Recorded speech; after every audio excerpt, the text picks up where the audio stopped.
सभी छात्र छात्राओं को सुबह का नमस्कार। जैसा कि पिछले वीडियो में हम लोगों ने विज्ञान के कुछ प्रश्नों के बारे में देखा था। आज हम लोग उसके आगे अध्ययन करते हैं। तो आज का हमारा टॉपिक है रासायनिक अभिक्रियाओं के प्रकार, टाइप्स ऑफ केमिकल रिएक्शंस। तो रासायनिक अभिक्रियाएं निम्न प्रकार की होती हैं। आप कुल मिलाकर के 15 रासायनिक अभिक्रियाएं पढ़ेंगे इसमें। तो बारी बारी से हम लोग 15 रासायनिक अभिक्रियाओं का अध्ययन करेंगे। तो रासायनिक अभिक्रियाओं के प्रकार के तहत हम लोग पहले इसके कुछ तथ्य के बारे में जान लेते हैं। इसके बाद बारी बारी से उन रासायनिक अभिक्रियाओं को पढ़ेंगे। रासायनिक अभिक्रियाएं विभिन्न प्रकार की होती हैं। यद्यपि ये परस्पर भिन्न होती हैं, परंतु एक अभिक्रिया किसी एक विशिष्ट गुण के आधार पर कुछ अन्य अभिक्रियाओं से समानता दर्शा सकती है। इस गुण के आधार पर ही इन सभी अभिक्रियाओं को एक वर्ग विशेष में रखा जा सकता है। अतः किसी विशेष गुण के आधार पर रासायनिक अभिक्रियाओं को निम्नलिखित प्रकार में वर्गीकृत किया जा सकता है। तो हर एक रासायनिक अभिक्रिया एक विशेष गुण वाला होगा, एक विशेष लक्षण वाला होगा। लेकिन हो सकता है कि कुछ रासायनिक अभिक्रियाओं में समानता देखने को मिले, तो इसे हमें दरकिनार कर देना है। उन समानताओं को लेकर के भ्रम नहीं पालना है। तो आइए देखते हैं। पहली जो रासायनिक अभिक्रिया है वह है संयोजन अभिक्रिया, कॉम्बिनेशन रिएक्शन। वह रासायनिक अभिक्रिया जिसमें दो या दो से अधिक पदार्थ, तत्व या यौगिक संयोग करके एकल उत्पाद का निर्माण करते हैं, संयोजन अभिक्रिया कहलाती है। इन अभिक्रियाओं में कोई भी सह उत्पाद नहीं बनता है। मतलब इन अभिक्रियाओं में केवल एक ही उत्पाद बनेगा। दो या दो से अधिक पदार्थ रहेंगे तो भी एक ही उत्पाद के रूप में पदार्थ हमें मिलेगा। तो हमने कुछ प्रोफार्मा लिखा है, जैसा आप देख सकते हैं इस वीडियो के माध्यम से। यहाँ हमने लिखा है A plus B, A plus B. यहाँ आप देख सकते हैं A प्लस बी और तीर के आगे C, माने दो अभिकारक मिले तो एक उत्पाद बना। अगर दो अभिकारक मिलते हैं एक उत्पाद बनता है तो इसे केवल संयोजन अभिक्रिया कहेंगे। या दो अभिकारक मिलते हैं दो उत्पाद बनता है तब पर भी इसे हम संयोजन अभिक्रिया का नाम देंगे। तो यह प्रोफार्मा हमारा है A प्लस बी सी, तीर के आगे C, या A प्लस बी तीर के आगे C प्लस डी। या दो अभिकारक मिलकर के एक उत्पाद बनाएं या दो अभिकारक मिलकर के दो उत्पाद बनाएं। तो ऐसी दशा में जो रासायनिक अभिक्रिया रहेगी उसे हम संयोजन अभिक्रिया कहेंगे। तो आइए फिर चलते टॉपिक पर। तो उदाहरण कुछ देखा जाए। इसमें कोई भी सह उत्पाद नहीं बनेगा, यह आपको याद रखना है। नंबर 1, अमोनिया NH3 और हाइड्रोजन क्लोराइड HCl दोनों ही गैसीय यौगिक हैं। संपर्क में आने पर इनकी परस्पर क्रिया से अमोनियम क्लोराइड का सफ़ेद धुआं बनता है। मतलब NH3 प्लस HCl, तीर के आगे NH4Cl। जैसे ही अमोनिया के बीकर में थोड़ा सा HCl डालते हैं तो सफ़ेद धुआं दिखाई पड़ता है। तो पूछा जाएगा सफ़ेद धुआं किसका है, तो अमोनियम क्लोराइड का है। रिएक्शन हमारा हुआ NH3 प्लस HCl, तीर आगे क्या बन गया NH4Cl। तो इस प्रकार अमोनिया और हाइड्रोजन क्लोराइड के रासायनिक अभिक्रिया से अमोनियम क्लोराइड गैस बना। तो यहाँ आप देख रहे हैं कि दो अभिकारक है एक उत्पाद बना। तो दो अभिकारक जब एक उत्पाद का निर्माण करें तो भी यही संयोजन अभिक्रिया है। दो अभिकारक एक उत्पाद का निर्माण करें तो यही संयोजन अभिक्रिया है।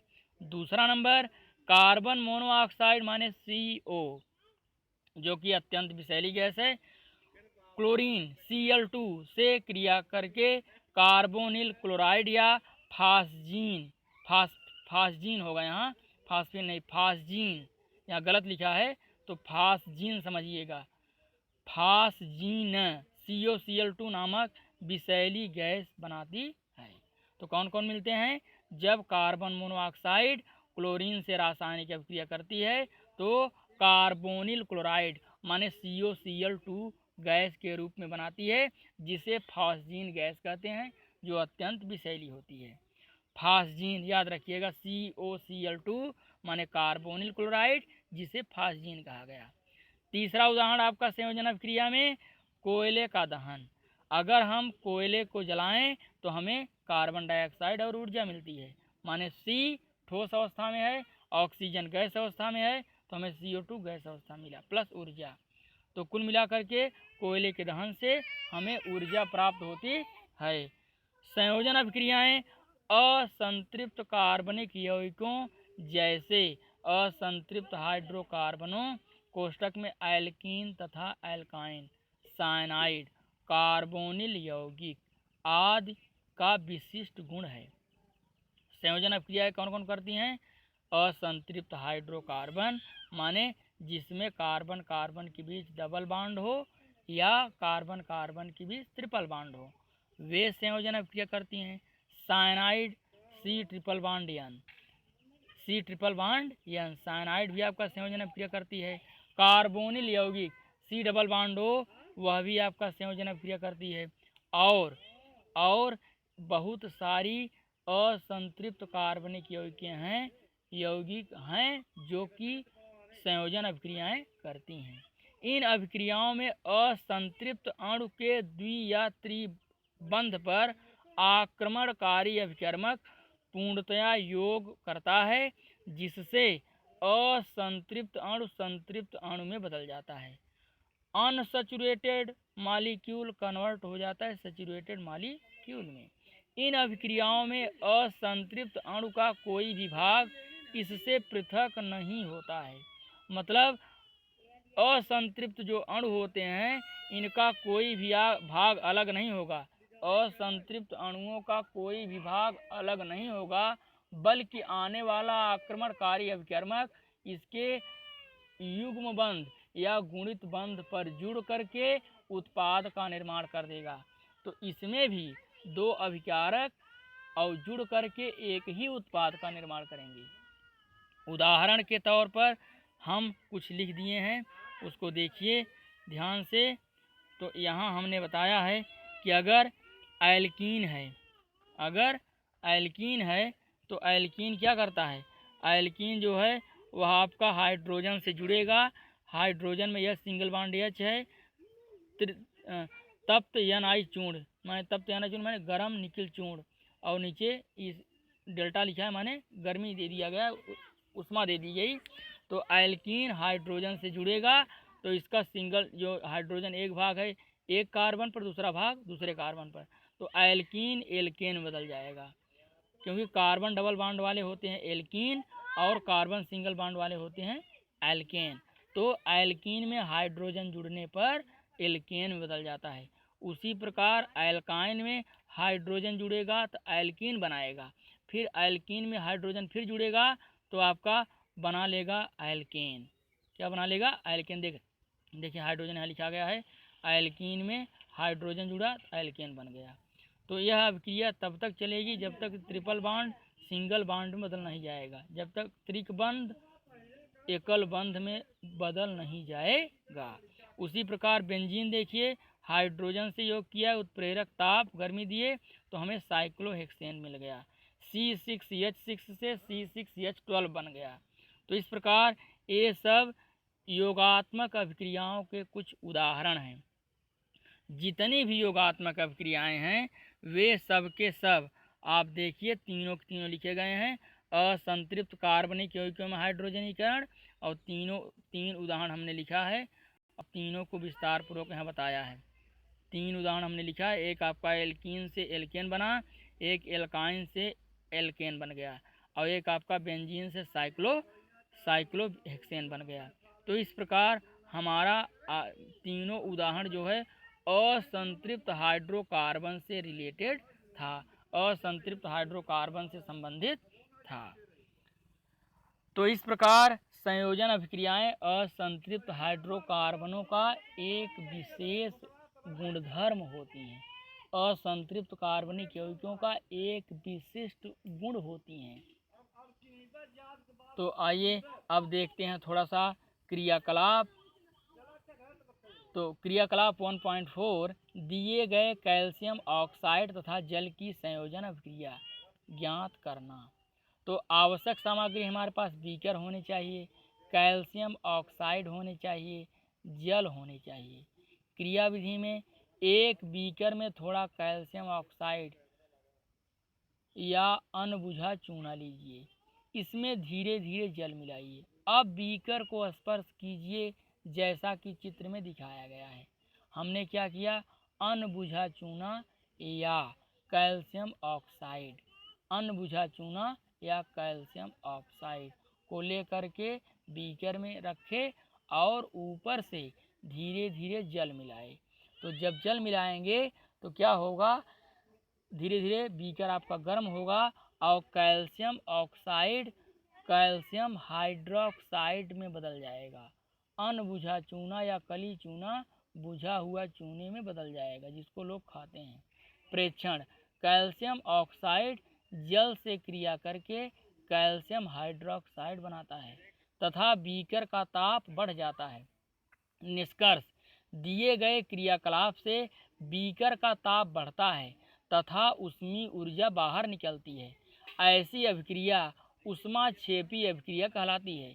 कैल्शियम ऑक्साइड जल के साथ तीव्रता से अभिक्रिया करके बुझे हुए चूने का निर्माण करता है या खाने वाले चूने का निर्माण करता है और अपार ऊष्मा निकलती है।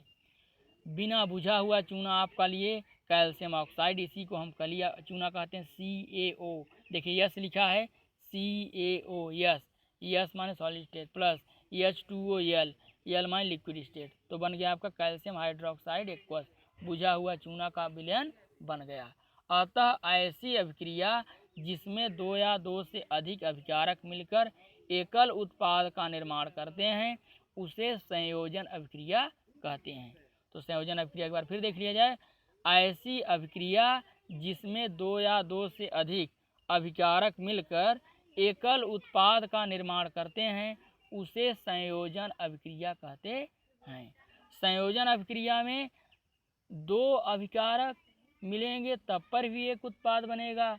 कहीं कहीं मतलब अपवाद के रूप में 2 अभिकारक से 2 उत्पाद बन जाते हैं, जैसे मेथेन का दहन, एथेन का दहन। तो मेथेन का दहन, एथेन का दहन, तो इसमें तीर के जब उस तरफ जाएंगे माने दाहिनी तरफ जाएंगे तो वहाँ 2 प्रकार के उत्पाद रहेंगे। तो आइए कुछ मेजर फैक्ट देख लेते हैं। बुझे हुए चूने के विलयन का उपयोग दीवारों की सफ़ेदी करने के लिए किया जाता है।